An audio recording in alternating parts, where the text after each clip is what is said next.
जिसके बाद straw head stands एक गांव की तरफ निकल पड़ते हैं। इसी वक्त जॉइंट वॉरियर पायरेट्स भी अल्बा पहुंच गए थे और एक रेनबो के जरिए सीधा सन वर्ल्ड तक सेल करते हैं। रास्ते में उनकी मुलाकात हजरुद्दीन और स्टानसन से होती है, जो लूफी के बारे में पूछते हैं, जिस पर वो लोग कहते हैं कि वो आता ही होगा। रास्ते में ब्रॉगी स्ट्रॉ हेड्स को बताता है कि अल्बाब 3 हिस्सों में डिवाइडेड है। अंडरवर्ल्ड, जो कि आइलैंड का बेस है, डीपेस्ट लेवल ऑफ अल्बाब सनवर्ल्ड। ये हिस्सा ट्रेजर ट्री एडम की लोअर ब्रांचेस पर लोकेटेड है, जहाँ सारे जायंट्स रहते हैं। और एस्ट्रल वर्ल्ड ये एडम ट्री की कैनोपी का अपर हिस्सा है। विलेज पहुंचते ही हर एक ह्यूमन उस जगह की खूबसूरती और साइज को देखकर हैरान हो जाता है और वहाँ की खूबसूरती को निहारने लगता है। लेकिन हमें मांगा पेजेस में एक वार्निंग दिखाई जाती है, जिसमें लिखा होता है, पेड़, पौधे, फूल और कीड़े सब है यहाँ पर अपार। पंछी और पक्षी भी लगते हैं मानो दानवकार। यात्री, यहाँ बिताए समय का मत करना गुमान, पर मेरी है एक चेतावनी जिसका रखना है तुम्हें ध्यान, मत करना इस जगह पर अति से ज्यादा विराम।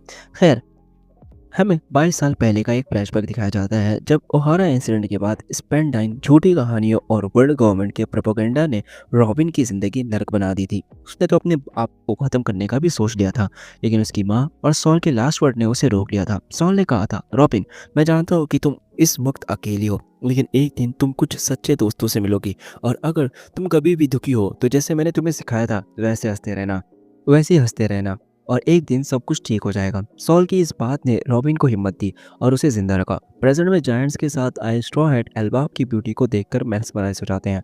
वहीं गर्ड और गोल्डबर्ग लूफी वाली टीम को बाकी स्ट्रॉ हैट्स के पास ले जाते हैं और फाइनली स्ट्रॉ हैट रीयूनाइट होता है। लिली बताती है कि इस आइलैंड का क्लाइमेट क्लाउड्स, रेनबोस और बबल के लिए परफेक्ट है। वहीं रॉड को उसकी हरकतों के लिए पीट कर क्रूसिफाई कर दिया जाता है। हजरुद्दीन लूफी को अपने क्रू से मिलाता है और वो डिस्कस करते हैं कि कैसे लूफी के बिग मॉम को हराने की खबर उन तक पहुंच गई थी, और हमें पता चलता है कि गर्ड बिग मॉम की दोस्त थी। खैर, हजरुद्दीन स्ट्रॉ हैट्स को एक ग्रैंड फीस्ट पर बुलाता है, लेकिन रॉबिन कहती है कि वो पहले सॉल से मिलना चाहती है, तो पूरा क्रू उसके साथ चलने के लिए तैयार हो जाता है और गर्ड उन्हें अपने सवार पर वॉरियर स्प्रिंग ले जाती है, जो आउल लाइब्रेरी के पास था, जहाँ सॉल हिस्ट्री पढ़ाता था। वहाँ पहुंचकर उन्हें एक जायंट से पता चलता है कि सॉल गिरकर बेहोश हो गया है, लेकिन रॉबिन हंसते हुए उसके पास जाती है। जैसे ही वो उसके सामने आती है, सॉल उन दोनों की पहली मुलाकात के मूवमेंट को दोहराता है और उसको डराने की कोशिश करता है, लेकिन रॉबिन को इस बात का अंदाजा पहले ही था। वो दोनों निको, ओलिविया, वेगापंक के ब्रॉडकास्ट और ओहारा इंसिडेंट के बारे में बात करते हैं। जब रॉबिन उससे पूछती है कि तुम वहां से कैसे भागे, तो सॉल बताता है कि बस्टर कॉल की आग ने कुजान की आइस को पिघला दिया था और सॉल समुद्र में गिर गया था, जिस वजह से वो जिंदा बच गया। जब सॉल रॉबिन के खिलाफ चलाई गई झूठी अफवाहों पर गुस्सा दिखाता है, तो रॉबिन उसे कहती है कि वो और बुरी चीजें नहीं सुनना चाहती, वो बस ये चाहती है कि सॉल उसे जिंदा रहने के लिए शाबाशी दे। जिसे सुनकर सॉल उसे गले लगा लेता है। ये मूवमेंट रॉबिन को उसके पुराने दर्द भरे दिन याद दिला देता है और वो रोने लगती है। वो कहती है कि उसने सॉल को बहुत मिस किया। सॉल भी रोकर बोलता है कि उसने भी उसे बहुत मिस किया। ये देखकर स्ट्रॉ हैट्स भी रोने लगते हैं और लूफी खुशी से मुस्कुराता है। लूफी सॉल का शुक्रिया अदा करता है कि उसने रॉबिन के लिए इतना कुछ किया, और सॉल को समझ आ जाता है कि स्ट्रॉ हैट्स ही वही दोस्त है जिनकी उसने रॉबिन के लिए दुआ की थी। सॉल उनका भी शुक्रिया अदा करता है रॉबिन को प्रोटेक्ट करने के लिए, और वो इम्प्रेस था कि Luffy one of the 4 emperors है। तभी लिलिथ सॉल को अपना इंट्रोडक्शन देती है कि वो वेगा पंक है, और ये भी बताती है कि वो एग हेड से असली वेगा पंक का क्लोन अपने साथ लाई है, जिसे सुनकर सब शॉक हो जाते हैं। लिलिथ डिसाइड करती है कि वो एल्बाफ में ही एक नई लैब बनाएगी ताकि वेगा पंक के क्लोन को जिंदा कर सके और कोमा को ठीक कर सके। फिर जो जायंट लूफी ग्रुप को बता रही थी कि सॉल बेहोश हो गया है, अपना नाम नीजी बताती है, जो कि आउल लाइब्रेरी की लाइब्रेरियन होती है। नीजी स्ट्रायर्स को सॉल द्वारा 20 साल पहले बनाए गए वॉलर स्कूल को घुमाने का ऑफर करती है। वहीं सॉल रॉबिन, चॉपर, बॉनी और लिलिथ को आउल लाइब्रेरी ले जाता है। जब स्ट्रॉ हैट्स स्कूल में घूमने जाते हैं, तो वो देखते हैं कि वहाँ के बच्चे खौफनाक फाइटर्स की तरह बिहेव नहीं कर रहे हैं। तो वह उनसे पूछते हैं, अरे तुम लोग ऐसे बिहेव क्यों कर रहे हो? क्या तुम्हें एक दिन समुद्र में नहीं जाना है जहां तुम ताकतवर लोगों से फाइट करोगे? जिस पर बायोलॉजी टीचर रिप्ले समझाती है कि एल्बाफ का वॉरियर किंगडम वाला नाम सिर्फ 100 साल पुराना है। किंग हराल्ड चाहता था कि एल्बाफ लूट मार के बजाय दूसरी कंट्री के साथ ट्रेड करे। नीचे बताती है कि हराल्ड का सपना था एल्बाफ को रिफॉर्म करना, लेकिन इससे पहले कि हराल्ड अपना सपना पूरा कर पाता, लोकी ने उसे मार दिया और अब ये देश बिना किसी रूलर के है। इसी बीच सॉल, रॉबिन और दूसरे लोगों को आउल लाइब्रेरी दिखाता है। यहाँ हर किताब को पढ़ा किया जा सकता था, और ये वही किताबें थी जो ओहारा के तबाह होने के बाद जायंट्स ने कलेक्ट की थी। ये देखकर रॉबिन खुशी से रोने लगती है। सॉल बताता है कि बुक्स के साइज को बढ़ाने की पावर चीफ लाइब्रेरियन बेबल के पास है, जो इकोनॉमी की वजह से इन एनिमेट ऑब्जेक्ट्स को बड़ा कर सकता है। दूसरी तरफ अंडरवर्ल्ड में लोकी एक रहस्यमय इंसान मोसा के साथ टंडन मुशी पर बात कर रहा था। दोनों एक ट्रेजिक इंसिडेंट के बारे में बात करते हैं जो मोसा से जुड़ा था। लोकी कहता है कि अगर वो वहाँ मोसा की जगह होता तो सबको मार देता। दोनों के बीच थोड़ा झगड़ा भी होता है। मोसा कहता है कि लोकी चाहे जितना बुरा बोल ले, लेकिन वो दिल का अच्छा है। जिस पर लोकी गुस्से में चिल्लाकर कहता है, रुक जा, मुझे एक बार बस यहाँ से निकलने दे, मैं सबको निपटा दूंगा। तभी सन वर्ल्ड के वेस्टर्न विलेज में जायंट्स पार्टी कर रहे थे और इसी दौरान दो हुडेड फिगर्स मैजिक सर्कस के जरिए बड़े कासल के अंदर एंटर करते हैं। वॉल और स्कूल में लूफी एक जायंट स्विंग पर उसाप और कुछ जायंट बच्चों के साथ खेल रहा होता है। लेकिन लूफी की मस्ती तो देखो, वो स्विंग को तेज से जुड़ा रहा था और वो बच्चों को डरा रहा था, जिस पर नामी उसे बहुत मारती है। तभी अचानक कुलोन वहां आता है, लूफी पर हमला करने की कोशिश करता है, लेकिन लूफी तुरंत उसकी तलवार को तोड़ देता है और गोमो गोमो नो एलिफेंट गन से उस पर हमला करता है, जिससे कुलोन बाल बाल बचता है। कुलोन लूफी की ताकत को देखकर हैरान हो जाता है। वहीं बाकी स्कूल के बच्चे उन दोनों पर गुस्सा करते हैं और कहते हैं कि उन्हें वायलेंस बिल्कुल पसंद नहीं है। रिप्ले कोलोन को डांटती है और हमें पता चलता है कि कोलोन रिप्ले और एक इंसान का बेटा है। उसका पिता एक ताकतवर पायलट है, लेकिन वो रिप्ले से शादी नहीं कर सका क्योंकि जायंट्स इंसानों के मुकाबले बहुत सालों तक जिंदा रह सकते हैं। खैर, स्कूल से जाने के बाद बाकी स्ट्रॉ हैट्स आउल लाइब्रेरी का दौरा करते हैं, जहां गर्ड उन्हें नए आउटफिट्स देती है। जिसके बाद स्ट्रॉ हैट्स विलेज की पार्टी में जाने का फैसला करते हैं।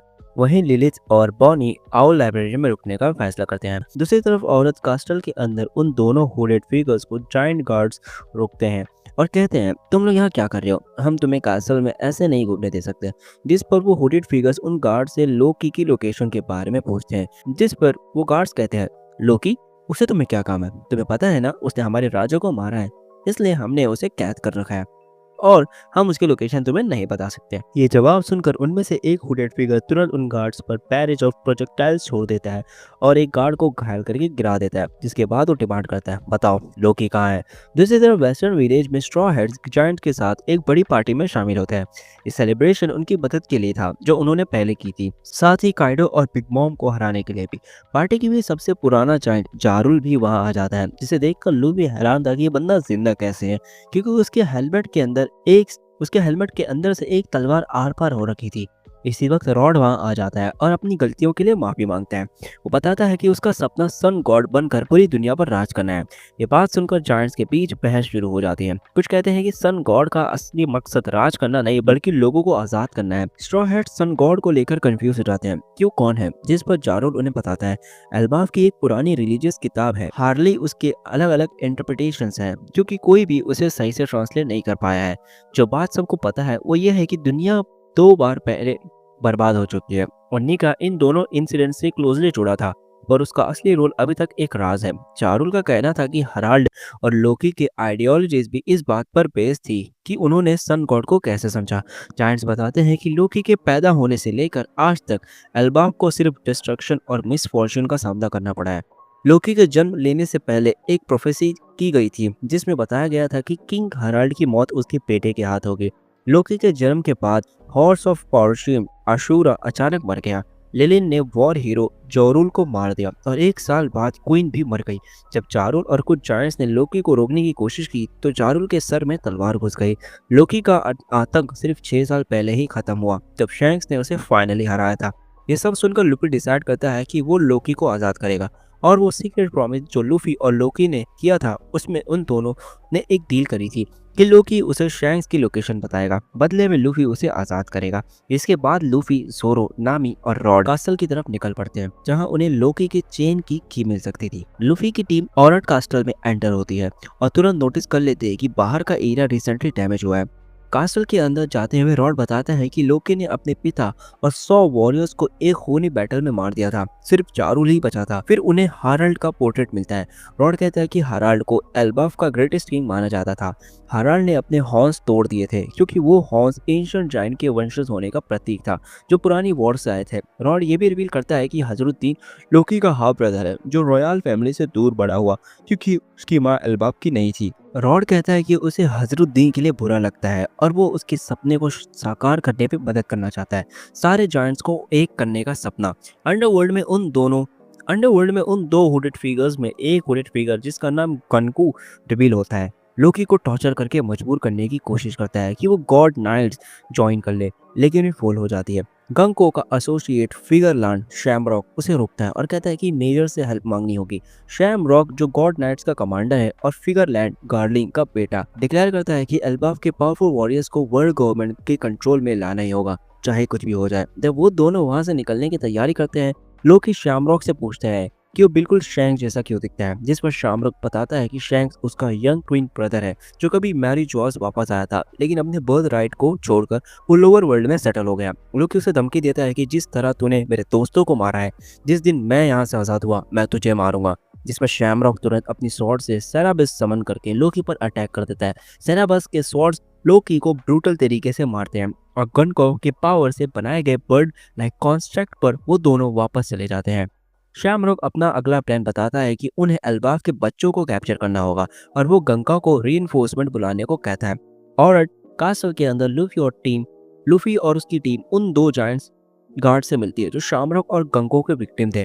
गार्ड्स कहते हैं कि उनमें से एक शैंक्स हो सकता है, लेकिन लूफी बिलीव नहीं करता। गार्ड्स सजेस्ट करते हैं कि हो सकता है कि कोई शैंक्स जैसा दिखता हो, जिस पर लूफी कहते हैं कि उसके एक्सपीरियंस में शैंक्स ने कभी अपनी फैमिली का जिक्र नहीं किया। तभी कासल के अंदर कोई इंसान आता हुआ दिखता है। इसी बीच रिप्ले फ्रैंकी को एल्बाफ के ट्रेजर ट्री एडम का टूर कराती है। वहां उन्हें एक एंशिएंट मुराल मिलता है जो वर्ल्ड सेंचुरी में कार्व्ड हुआ था। इस मुराल में डिफरेंट ट्रेसेस के वॉल्स को डेपिक्ट किया गया था। ओल्ड लाइब्रेरी में सॉल, रॉबिन और चॉपर को हार्ले दिखाता है, एक एंशिएंट टेक्स्ट जो एल्बाफ के मिथ्स और लेजेंड्स को एक्सप्लेन करता है। क्योंकि किताब बहुत पुरानी थी, इसके कई इंटरप्रिटेशंस थे कि सन गॉड कौन है। बुक में 3 चैप्टर्स हैं, हर एक चैप्टर के अलग अलग वर्ड का डिस्क्रिप्शन देता है। अब ये जो 3 वर्ड्स है ये बहुत अलग हैं और मैं इनको एक्सप्लेन करने चाहूंगा तो एक अलग वीडियो बन जाएगी। तो वही करते हैं ना, एक अलग वीडियो में इन 3 वर्ड्स को डिस्क्राइब करूंगा। खैर, कासल में आगे बढ़ते हुए लूफी का ग्रुप फाइनली थ्रोन रूम में पहुंचता है। वहां उन्हें एक मैजिक सर्कल दिखाया देता है, पर वो कंफ्यूज थे कि ये सर्कल आया कहां से। अचानक उन्हें एक आवाज सुनाई देती है और एक बड़ी सी एक्स उन पर स्विंग करते हुए आती है। ये एक्स थ्रोन पर बैठे हुए एक इंसान ने फेंकी होती है, जो और कोई नहीं बल्कि यासिन होता है, एल्बाफ का ह्यूमन रेसिडेंट और एक एक्स पायलट। यासिन बताता है कि वो कासल में इसलिए आया था क्योंकि उसने यहाँ एक स्ट्रॉन्ग हाथी की प्रेजेंस फील की थी। और एक बात और, यासिन ही कोलोन का पिता है और रिप्ले का पार्टनर। यासिन ने लूफी को बारे में भी कई बातें सुनी थी कि उसने वानो में काइडो को हराया है। जब लूफी लोकी को फ्री करने की बात गलती से बोल देता है तो यासिन उसे वार्निंग देता है कि ये खतरनाक हो सकता है क्योंकि लोकी को सिर्फ शैंक्स ही हरा पाया है। लेकिन लूफी और उसका ग्रुप उसकी बात को इग्नोर कर देते हैं और लूफी कहता है कि अगर लोकी कंट्रोल से बाहर हुआ तो उसे संभाल लेगा। ये देखकर यासिन मुस्कुराता है। उसे याद आता है कि एक बार उसने गोल्ड रॉजर को भी वार्न किया था और रॉजर ने भी उसकी वार्निंग को इग्नोर कर दिया था। जिसके बाद यासिन रॉड को थ्रोन पुश करने को कहता है। जैसे ही वो थ्रोन को पुश करता है, नीचे एक एम्प्टी ट्रेजर रूम रिवील होता है जहां पर लोकी की चेन की असली की होती है। यासिन लूफी को चैलेंज देता है और कहता है कि आज तक किसी ने लोकी को आजाद करने की कोशिश नहीं की। अगर तुम्हें ये की चाहिए तो तुम इससे लड़ना होगा। दूसरी तरफ वेस्टर्न विलेज में ओमियो स्ट्रॉ हैट्स को एक कहानी सुनाता है। रॉजर पायरेट्स में एक ऐसा शक्तिशाली पायरेट था जिसकी पावर रॉजर और रेले दोनों के बराबर मानी जाती थी।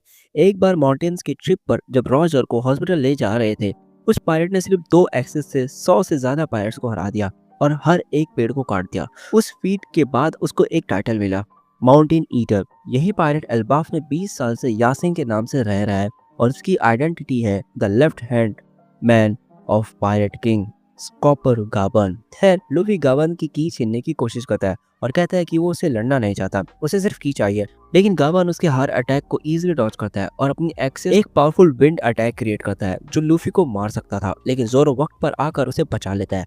अब लूफी और जोरो दोनों गाबन के सामने खड़े थे जब वो दोनों एक साथ स्ट्राइक करने ही वाले थे। गाबन अचानक इस फाइट को रोकता है और वो लूफी को की दे देता है और एक्सेप्ट करता है कि वो दोनों बहुत पावरफुल हैं। जाने से पहले गाबन उनसे कहता है, अगर एल्बाफ तुम्हारे जाते वक्त सेफ रहा तो मुझसे मिलने आना। स्ट्रॉ हैट क्रू गाबन के एक्शन से अभी भी अनॉयड थे, लेकिन गाबन मुस्कुरा रहा था क्योंकि उसके दिमाग में शैंक्स की एक बात घूम रही थी, लूफी पर भरोसा रखना। शाम रॉक और गंग को वॉलर स्कूल के पास पहुंच जाते हैं और गंग को अपनी पावर यूज करके एक मैजिक सर्कल बनाती है ताकि वो गॉड नाइट्स के एक और मेंबर को समन कर सके। लेकिन उस समनिंग सर्कल से दो मेंबर्स निकलते हैं, सैंड सोमर शेफर्ड फैमिली से और सैंड किलिंगम रीमो शेफर्ड फैमिली से। ये देखकर शैमरॉक पूछता है, मुझे तो सिर्फ एक ही आदमी चाहिए था, तो ये दो क्यों आ गए? जिस पर किलिंगम कहता है, कैप्टन लिविली के कांड के बाद ऊपर से ऑर्डर आया है कि आपको वापस होली लैंड जाना होगा। जिसके बाद शामरॉक उन्हें उनका असाइनमेंट बताता है, तुम लोगों को बच्चों को किडनैप करके मारी जोस ले जाना होगा। अगर तुम चाहो तो तुम अपनी पावर से इसे एक गेम भी बना सकते हो। इसी बीच रिप्ले और फ्रैंकी ट्रेजरी एडम के पास थे। रिप्ले बताती है कि एल्बाफ के सभी लोगों का घर इस पेड़ की ब्रांचेस पर बने हैं। फ्रैंकी को एक कटी हुई ब्रांच दिखती है जिसके बारे में वो रिप्ले से पूछता है, जिस पर रिप्ले कहती है, यहाँ पहले होगन विलेज हुआ करता था।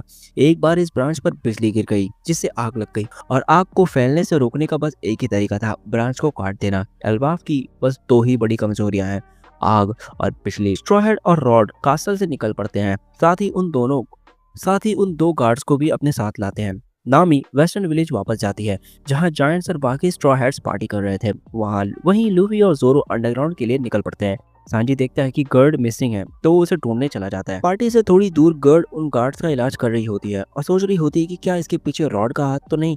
रॉड कासल में हुई पूरी कॉन्वर्सेशन को छुपाने की कोशिश करता है, लेकिन गर्ड अपनी एक्स से उसे जोर से मारती है और उसे मजबूर कर देती है, तो उसे सच सच बताता है। अंडरवर्ल्ड के अंदर लूफी और जोरो देखते हैं कि लोकी घायल पड़ा है और उसके आसपास के सारे जानवरों पर किसी ने अटैक किया था।